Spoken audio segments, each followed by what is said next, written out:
Hi students! Last time we met, we started to discuss the importance of regulating the cell cycle. We said that cells have to know when to start dividing and stop dividing, that they need to know how quickly they should divide, and that they need to know when they're ready to go into the next stage of a cell cycle from the current one that they're in. We discussed as well that cells know when to stop dividing when they are in contact with other cells.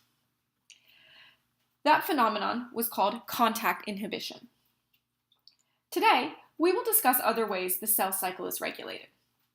We'll start with how cells know when to start dividing and how their movement from one stage to another is controlled. All right, let's get started. The steps of the cell cycle are controlled by various types of proteins called regulators. Proteins are large molecules inside the cell that are responsible for doing various jobs. Regulators are classified into two categories: external regulators and internal regulators. We'll summarize the difference between these two types of regulators using the table below. First, external regulators are protein signals coming from outside the cell. So, somewhere else in your body, a protein is made, and then that protein gets to the cell of interest through the bloodstream or through diffusion or through some other way. These external regulators will then bind to the target cell and instruct the cell to either speed up or slow down its cell cycle.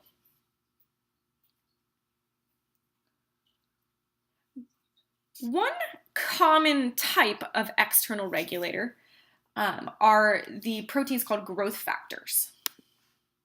And so you can see, I'm sorry this picture isn't larger, but you can see in this picture here the growth factor, which is this little, they're symbolizing it just like a little sphere, but that's the growth factor, is coming from somewhere outside the cell, and it's binding onto the cell. And as a result of the binding of the growth factor, that's going to act like a signal to tell the nucleus to activate. So you can see here, there's the nucleus, and the signal from the attachment of the growth factor is going to activate the nucleus to tell the cell to divide into two.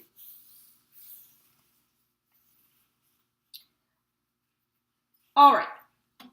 The other type of regulators are internal regulators. These types of regulators are just like external regulators in that they're proteins that act like signals, but this time they come from inside the cell. Typically, internal regulators act throughout the cell cycle to control whether or not a cell can move from one stage of the cell cycle into the next. So these are acting once the cell has already been instructed to divide, so that it doesn't just rush through all the stages, so that it knows when to go, for instance, from interphase into mitosis or from metaphase into anaphase. So we have all these internal regulators that help the cell know when to do that. These transition points between stages are called checkpoints, and you guys have seen checkpoints before in like airports and such. You know that you've got to pass the checkpoint. You have to meet all the regulations in order to get from one spot to the next, to pass through the ticketing center through the security checkpoint into the gate where your airplane is. So this is kind of the same thing. These spots in the cell cycle where our internal regulators are acting to make sure that the cell is ready to go into the next stage. So one common category of internal regulators are cyclins. You can see a little bit about how cyclins work down here. In this picture, the green protein is a cyclin, and the presence of the cyclin is going to act like a switch. When the cyclin binds to other proteins that are in the cell, it causes them, so like here you see the protein is bound to this other, the cyclin is bound to this other protein, and it's turning this other protein on, and now this other protein can instruct all of the other components of the cell to be switched on and to go into the next stage of the cell cycle. We're going to take a closer look at how this works on our next slide.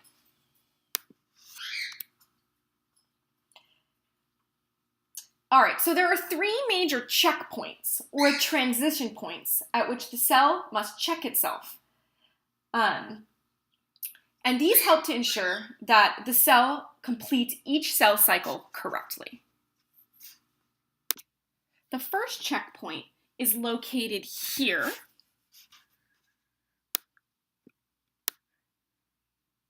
You can see it's at nearly the end of G1 before the cell goes into S phase.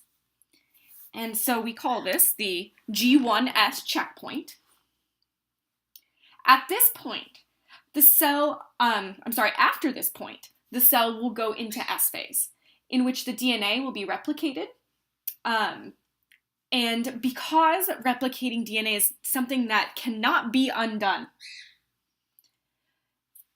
this point is somewhat of a point of no return. The word that they're using here, you'll often hear this referred to as the restriction point. Meaning that once you go past this point, you are committing to finishing the entire rest of the cell cycle.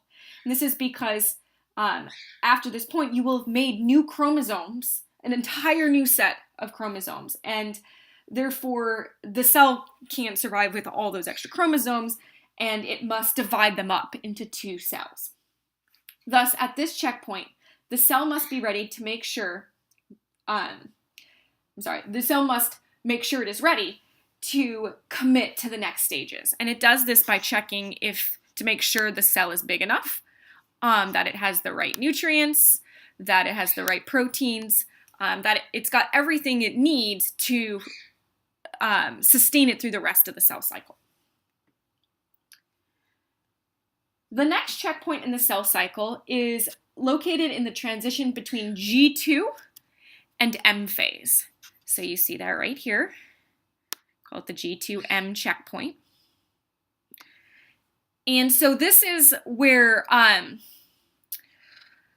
we're going into M phase. And so it's very important at this point to make sure we stop and we check that our DNA has been replicated correctly. This includes checking for mutations that may have occurred during replication, as well as making sure the total number of chromosomes is correct.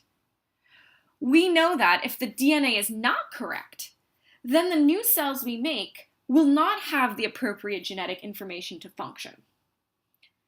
So once the cell is sure the chromosomes are ready, only then can it continue into M phase. However, it's going to stop at one more checkpoint between metaphase and anaphase, and this is called the spindle checkpoint. Here it is.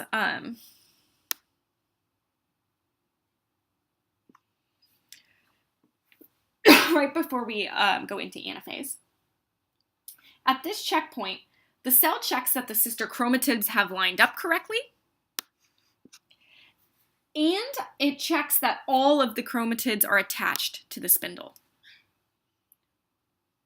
This is essential because if the chromosomes are not attached correctly, there won't be an even separation of chromatids, and you will make cells that either have too many or too few chromosomes.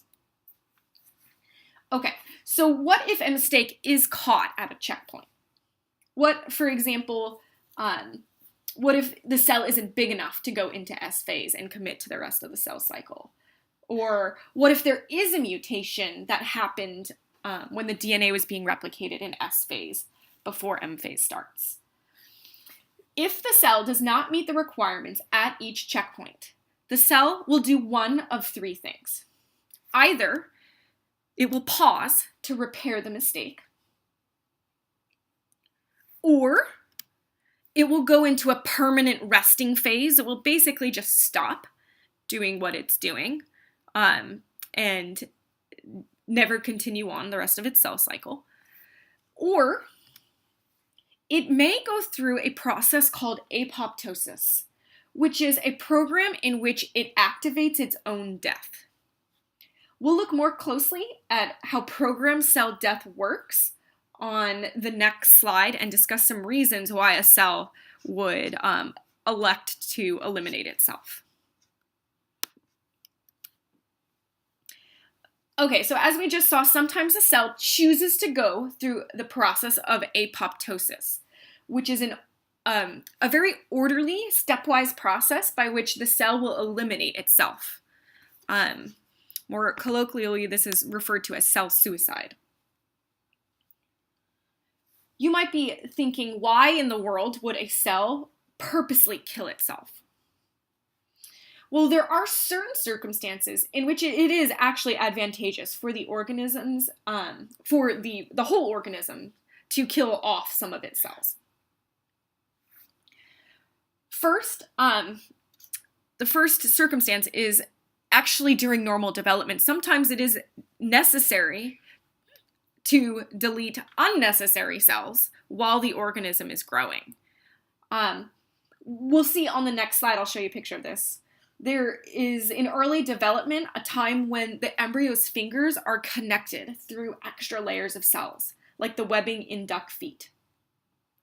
Well, in order to make proper fingers, those extra cells in between the fingers need to be eliminated.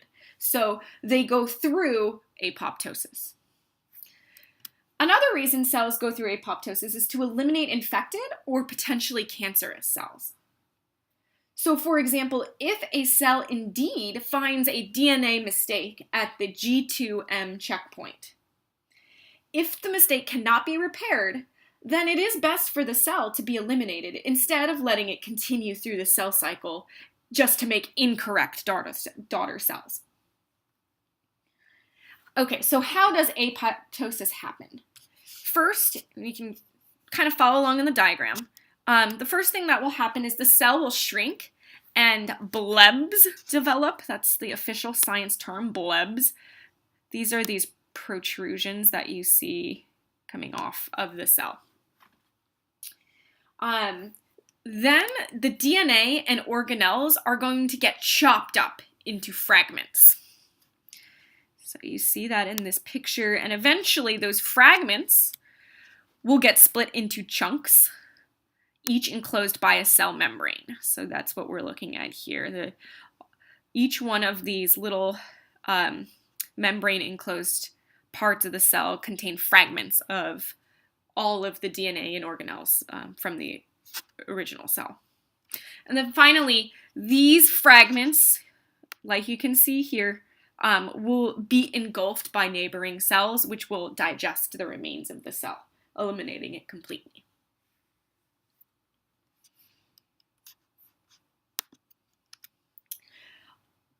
All right, on this slide, you can see an example of what I was just talking about when I said some apoptosis during development was necessary. So here, in this picture, you can see the hands of an early embryo.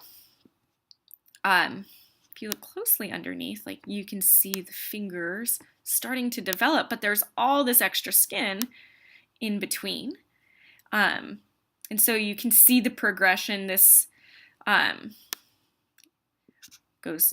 progression goes this way. And as the embryo gets older, what you can see is that in order to form these fingers, you've got to eliminate the cells in between the fingers. Down here, you can see what might happen if you don't do that. So this infant's got a mutation that prevented the cells from properly going through apoptosis, and as a result, you have these the fusion of these fingers here. The other thing that you can see going on in these pictures, this is actually a cell going through apoptosis. These protrusions here are the blebs that we were talking about earlier. And I guess I should say that the reason we call this programmed cell death and we go through these steps, it's very different than how a cell would die by regular damage. So we'll probably talk about that later on in the year. But so this is, seeing these blebs is actually a sign that the cell wants to be eliminating itself in this way. All right, so the last thing I want to talk about is what happens if a cell does not respond to the signals that regulate the cell cycle and apoptosis. What if the cell does not kill itself when it should? Or if it doesn't make the right regulatory proteins that make it stop at each checkpoint, and so it just blows through each checkpoint, making more cells than needed or making cells with mistakes. Cells that do not respond to the proper regulatory signals, like the ones I was just talking about, the ones that regulate the cell cycle and apoptosis, we call these cells cancerous cells. So cancer is a disease caused by uncontrollable division of abnormal or damaged cells. This uncontrolled division of abnormal cells results in the formation of tumors. You can see that in the picture here. Here were your normal cells, but if you start to get some of those cells that stop listening to the internal and external regulators and they start dividing out of control, you can get a mass like this. And so this is your tumor. Sometimes the cells in the tumor will stay in one place. If they do, we call those cancers benign. So here, if we were looking at this cell mass here and it just stayed there, that would be a benign tumor. What that means is it's not an immediately dangerous tumor. Sometimes, however, tumors can become dangerous if the cells do not stay in one place, but instead they break away from the tumor and travel to other parts of the body. That act of traveling to other parts of the body is called metastasis. And so these types of cancers, which are dangerous, are called malignant cancers. And so you can see that in the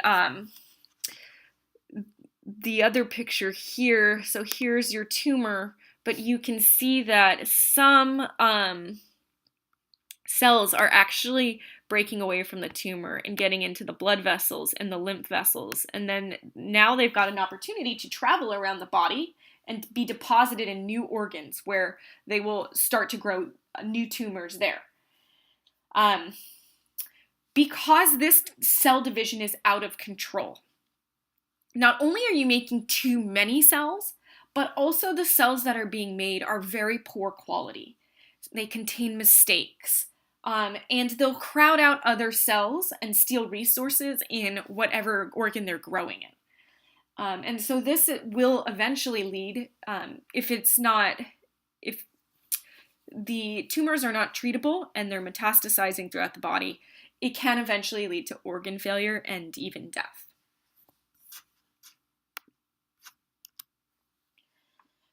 So we're going to end by talking about what causes cells to become cancerous. Cells become cancerous as a result of mutations in very specific areas, and those include the genes that code for the cell cycle regulators.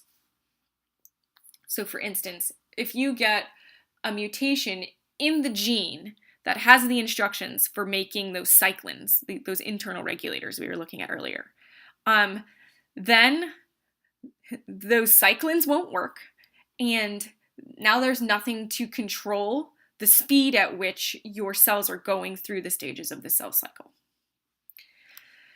The various factors that can cause mutations to happen in these types of genes are called mutagens.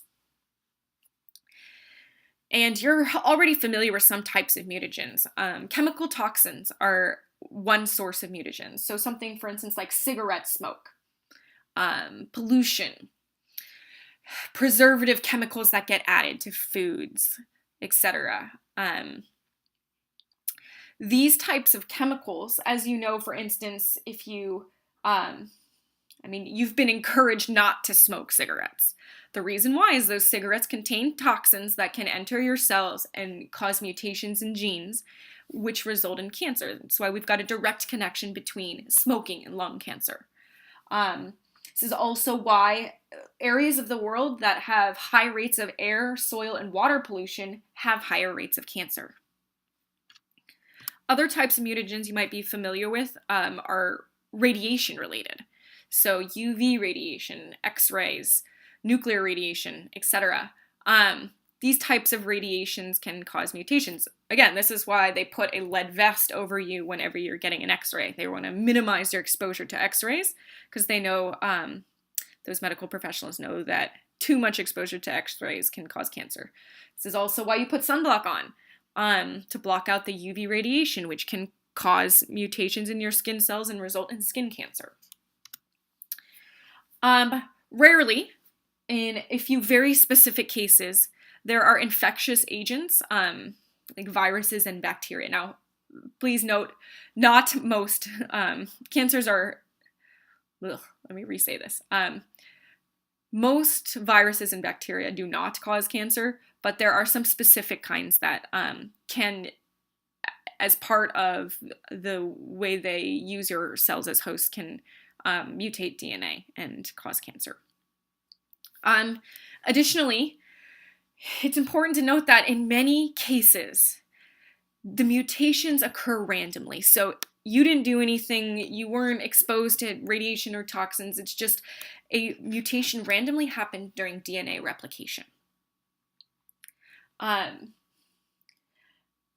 this is because although your cells are pretty good at catching mistakes that happen when your DNA is copying itself, every once in a while a mistake gets through. And if that mistake is in a gene that codes for cell cycle regulator proteins, you may get cancer.